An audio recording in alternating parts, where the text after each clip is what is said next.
Hello students, welcome to my channel Learn English like a favorite language.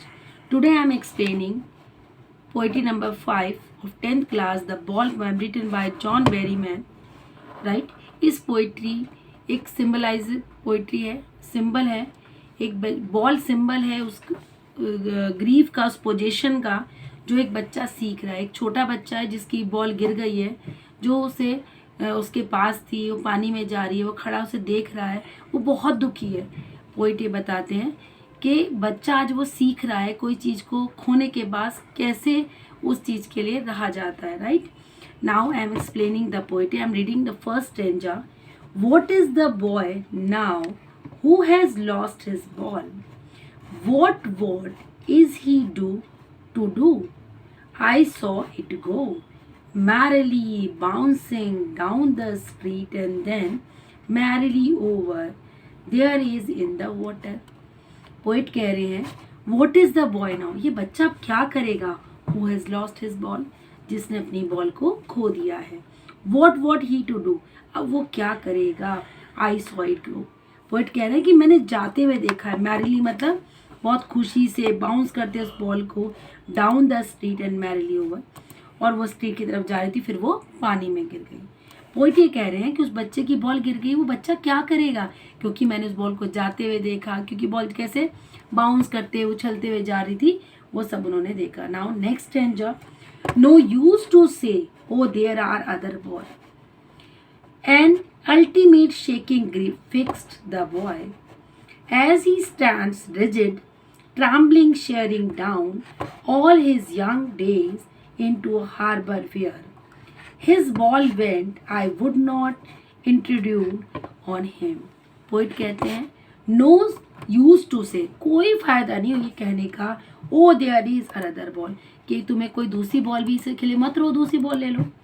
क्योंकि यहाँ ball नहीं, poet ने उस बॉल को सिंबल बताया है उस ग्रीफ का, जो हम अपनी बहुत प्यारी चीज़ को खो देते हैं. क्योंकि लाइफ में ऐसा ही होता है, जो हमारे बहुत प्यारे होते हैं कभी ना कभी हमें छोड़ के जाएंगे. उसके लिए कभी कभी हम इतने दुखी होते हैं, आपको कोई भी चीज़ ला के दी जाए तो बट आप उससे खुश नहीं होंगे. तो पोइट यही बोलना चाहते हैं नो यूज टू से, कोई फ़ायदा नहीं है कहने का no there is another ball, के दूसरी बॉल भी है. As ultimate shaking grief fixed the, उसके जो एक ग्रीफ, एक दुख है जो बिल्कुल हिला नहीं से, वो दुख से भर गया क्योंकि उस बॉल के साथ उसके इमोशन जुड़े हुए हैं. और जो बच्चे के अंदर फिक्स्ड हो गए से बाहर निकल नहीं पा रहा है वो. जब आप किसी को खो देते अपने प्यारे को कोई, तो आपको कोई कितना भी समझाए बट वो जो ग्रीफ आपके अंदर होता है वो आप अंदर से हिले होते हैं. आप उसको उस फीलिंग से जल्दी से आप बाहर नहीं आ पाते. एज ही स्टैंड रिजिड, वो एक जगह खड़ा है, बिल्कुल स्तंभ हो गया है, ट्रेम्बलिंग शेक कर रहा है उसके अंदर से, जैसे बहुत दुख होता है, हम कांप जाते हैं, हमें समझ नहीं आता कि हम क्या करें. All the young days in the harbour there, उसके जो सारे उसके साथ जो उसने खेले थे पल, वो सब क्या चले गए हैं, पानी में चले गए हैं. His ball went, I would introduce him, मैं उसे इंट्रोड्यूस करने के लिए, मैं उसको कुछ भी नहीं कहना चाहता. जब कहते हैं जब कोई लोग बहुत दुखी होते हैं, हम कहते हैं ना उसको छोड़ दो, ताकि वो थोड़ी देर आराम से रिलैक्स हो सके, उस दुख से बाहर निकल सके अपने आप. Now next. A dime, another ball is worthless. Now, his sense of first responsibility in the word of possession, people will take, ball will be lost again, little boy. Poet कहते हैं डाइम कि dime मतलब एक Saint, जो एक 10 Saint के ही बराबर एक बॉल है, उसे ला के दिया जा सकता है, लेकिन दूसरी बॉल, लेकिन उसका कोई मतलब नहीं है. पोइट ये कहना चाहते हैं जब हम कोई बहुत प्यारी चीज़ को खो देते हैं, आपको कोई कुछ भी कहे बट आप उस चीज़ को नहीं भूल पाते, तो कह रहे कोई मतलब नहीं है. वर्थलेस मतलब कोई मतलब नहीं है उस दूसरी बॉल को लाने का. Now his sense first responsibility. Poet ये कहना चाह रहे हैं वो जिम्मेदारियों को सीख रहा है. पहली बार वो बच्चा सीख रहा है कि कोई चीज़ को खोने के बाद कैसे रहा जाता है, कैसे जिम्मेदार बना जाता है. इन अ वर्ड पोजेशन, पोजेशन मतलब होता है क्योंकि हर चीज़ में हमारा लगाव है कि ये मेरी है, हमारे पास जो भी चीज़ होती है हमारे बहुत इमोशंस जुड़ जाते हैं उसके साथ. तो वर्ड पोजेशन यानी कि ये दुनिया है जिसमें हमें हर चीज़ बहुत प्यारी, जिससे हमारा बहुत लगाव होता है. पीपल विल टेक, एक ना एक दिन वो चली जाती हैं. बॉल विल लॉस्ट अगेन, हर बार जीवन में कुछ ना कुछ खोता रहता है. राइट, लेकिन जब हम पहली बार खोते हैं तो हम उस ग्रीफ से निकल नहीं पाते. आज ही रिस्पॉन्सिबिलिटी बच्चा सीख रहा है. Now last stanza.